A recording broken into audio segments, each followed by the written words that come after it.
नमस्कार दोस्तों, मैं हूं ममता तिवारी और आप सभी का स्वागत करती हूं मेरे चैनल ममताज वे में। चलिए शुरू करते हैं और सभी महत्वपूर्ण बातें और विधि जान लीजिएगा।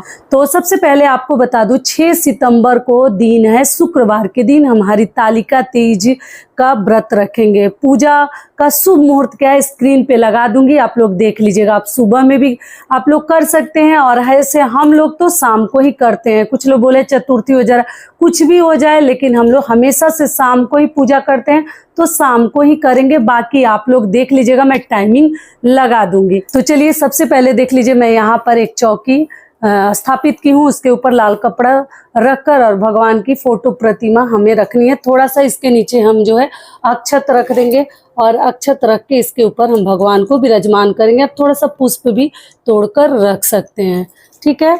और उसके बाद से हमें क्या करनी है, तो देखिए कुछ लोग कलश रख कर भी पूजा करते हैं और कुछ लोग बिना कलश का भी करते हैं।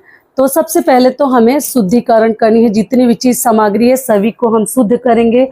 तो आम पल्लो एक लेंगे और एक पात्र में हम जो है जल लेंगे और 16 श्रृंगार अपना कर लीजिएगा आप लोग। और सिंदूरा से सिंदूर लगा कर भी आप लोग पूजा करने बैठ सकती हैं। लाल चुनरी है शादी की तो ओढ़ लीजिएगा, नथिया वगैरह पहन लीजिएगा। मैं नहीं पहनी हूँ, टीका ही बस पहनी हूँ, पहन लीजिएगा। पैरों में महावर वगैरह सब लगा लीजिएगा। उसके बाद हम पूजा करेंगे। तो सबसे पहले खुद को शुद्ध कर लेंगे, देवी देवताओं को शुद्ध कर लेंगे। यहाँ पर मैं गणेश जी को भी विराजमान की हूँ, छोटे से गणेश जी आप लोग देख सकते हैं। गणपते नमः बोलते हुए कर सकते हैं। और करने के बाद जो है 3 बार आचमन करते हैं, बाएं हाथ से लेकर और दाहिने हाथ पर ले लेकर थोड़ा सा अपने होठ से हमें स्पर्श करा लेनी है। और करने के बाद जो है 3 बार कर लिए, उसके बाद हाथ को हम धो लेंगे, ठीक है।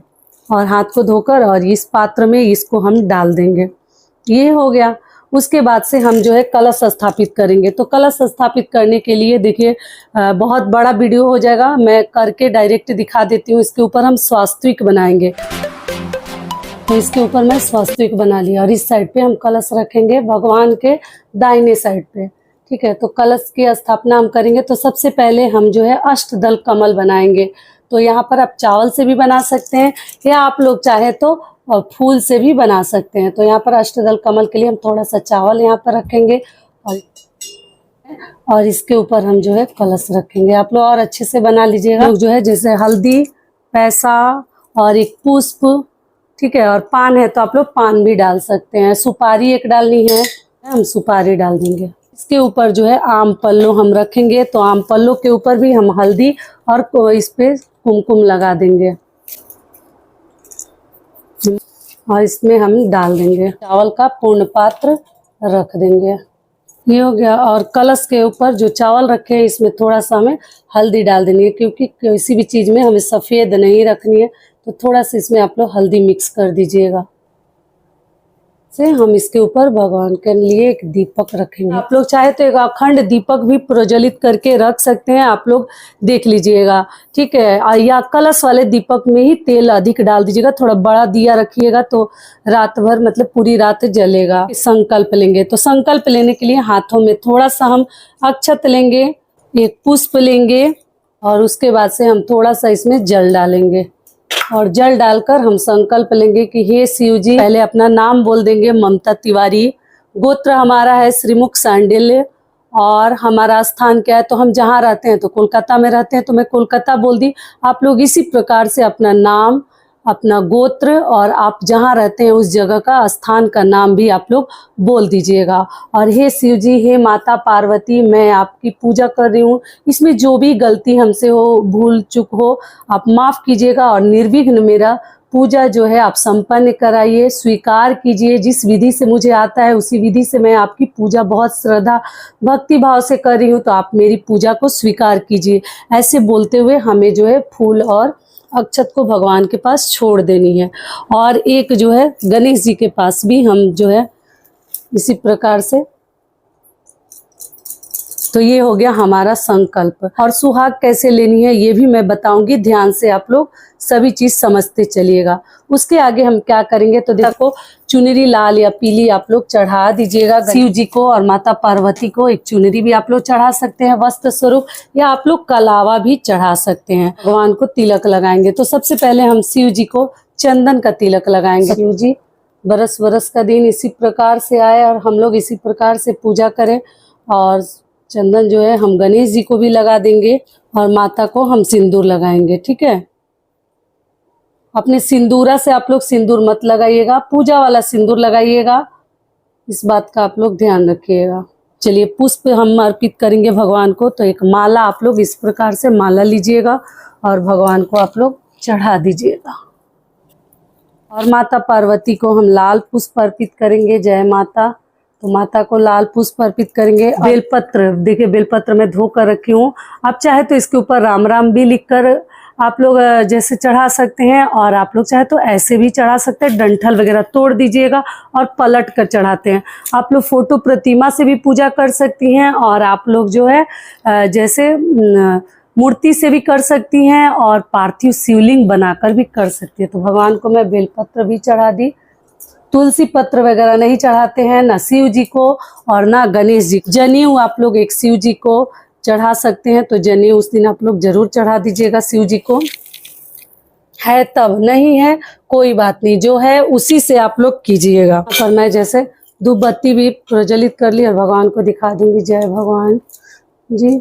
और यहाँ पर साइड में रख दूंगी, धूप बत्ती भी जलते रहेगा, भगवान को सुगंधित करेंगे। उसके बाद से भगवान को हम इत्र, अगर आप लोग बहुत कम प्राइस है इसका, अगर चाहें तो आप लोग खरीद सकते हैं, तो भगवान को सुगंधित कर देंगे। तो आप लोग इत्र लगा दीजिएगा। देखिए भोग में आप जो इच्छा हो वो ले सकते हैं। भोग में आपको गुजिया वगैरह अभी मैं बनाई नहीं हूँ, आप लोग जरूर बना लीजिएगा। मिठाई, मेवा, मिश्री जो चाहे भोग में लगा सकते हैं। कुछ लोग पूछे दीदी अनाज का भोग लगा सकते हैं, तो जी अनाज में अब गुजिया, ठेकुआ अगर शुद्ध रूप से आप बनाई है, जूठा नहीं है, बच्चे मांगने लगते हैं तो आप लोग अलग से पूजा के लिए निकाल कर रख दीजिए। क्योंकि जब बनता है तो हर घर में, आप ही के घर में नहीं, हम लोग के घर में भी बच्चे मांगते हैं खाने के लिए। तो बहुत सौभाग्य की बात है कि बच्चे हमसे मांगते हैं खाने के लिए, और हमारे घर में बच्चे हैं, तो इसके लिए भगवान कभी नाराज नहीं होंगे। आप पूजा के लिए पहले बनाकर हटा लीजिए, निकाल दीजिए, उसके बाद बच्चों को गुजिया वगैरह आप लोग खाने के लिए दे सकते हैं। ऐसा नहीं कि पूजा के लिए रखी हूँ तो दूंगी ही नहीं, तो ऐसा हमें नहीं करनी चाहिए।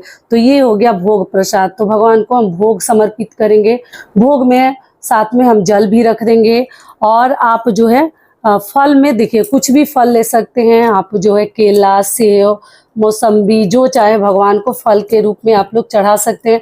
और एक भोग जो है हम गणेश जी के लिए, यहाँ पर देखिए 2 कटोरी में रखी थी पात्र में, तो ये गणेश जी के लिए मैं ये भोग समर्पित करूंगी। केला जो है, केला माता यहाँ पर भोग, जो भी आपके पास फल फ्रूट है आप लोग चढ़ा सकती हैं।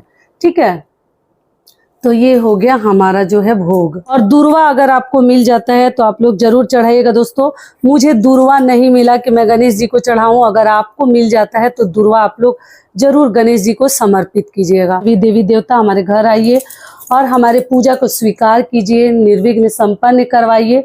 तो इस प्रकार से हम माता की पूजा कर लेंगे। और यहीं पर जो है एक चीज़ और आप लोग समझ लीजिए। तो देखिए ये सब चीज़ें दान की चीज़ें हैं, शीशा, नेल पॉलिश, मेहंदी, महावर, जो चाहिए आप लोग ले सकते हैं। तो ये बिंदी वगैरह सब कुछ है। तो यहीं पर हम माता से स्पर्श करा लेंगे, स्पर्श कराकर और फिर वहाँ से उठाकर हम अगले दिन दान करेंगे। हम लोग जैसे पारण के दिन दान करते हैं, अब आप लोग उसी दिन दान करते हैं तो आप लोग देख लीजिएगा। लेकिन जब भी आप जल ग्रहण कीजिएगा पहले दान कर लीजिएगा, तभी आप लोग पारण कीजिए। उसके बाद से खुद अपने लिए भी हमें कुछ सुहाग की चीज़ें चढ़ानी चाहिए, और दान के लिए भी चढ़ा सकते हैं। बहुत ही अच्छा होता है अगर हम चढ़ाए तो आशा करती हूँ सभी बातें अभी आप लोगों के समझ में आ रही होगी। और दोस्तों वीडियो पसंद आता है तो चैनल को पक्का सब्सक्राइब कीजिएगा और वीडियो को लाइक कीजिएगा, क्योंकि आपके एक लाइक से हमें बहुत अधिक हिम्मत और प्रेरणा मिलती है। तो जरूर कीजिएगा। उसके बाद से हम आचमन कर लेंगे। तो आचमन हमें 3 बार करनी है। जय भगवान जी। और यहाँ पे थोड़ा सा गिरा देंगे।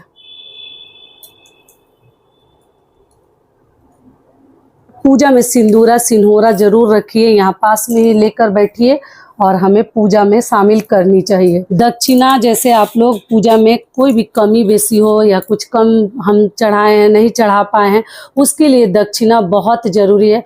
तो पूजा में रही कमी बेसियों के लिए भगवान को हम दक्षिणा चढ़ा देंगे। फिर आप लोग पूछेंगे दीदी इसका क्या करेंगे, तो इसको हम लोग जो है आप दान पेटी में भी डाल सकते हैं या किसी लड़की को भी दे सकते हैं, कुंवारी कन्या को भी दे सकते हैं या शादीशुदा को।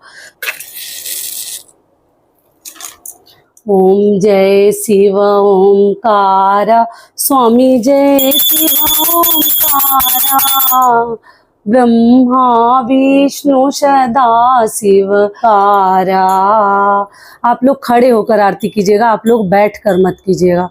तो इस विधि से हमारा पूजा जो है संपन्न हुआ। हम भगवान को प्रणाम करेंगे, ठीक है। और यहाँ से उठकर आपसे बड़े जो भी हैं उनका पैर आप लोग छुइएगा।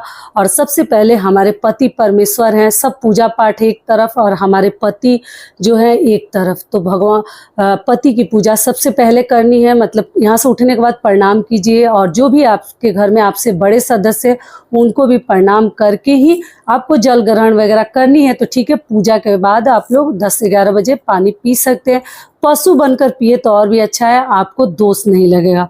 अब चलिए अगली चीज़ देख लेते हैं। आप लोग पूछे दीदी जैसे हम सुहाग कैसे ले, तो देखिए पहले तो जो उंगली हम लगाते हैं वही उंगली अपने मांग में भर लेते हैं। दूसरा विधि क्या है कि माता से ऐसे सिंदूर लेके जैसे और फिर अपने मांग में हम भर लेते हैं, 2 बार कर लेते हैं। तो इसको भी सुहाग लेना बोलते हैं, ठीक है।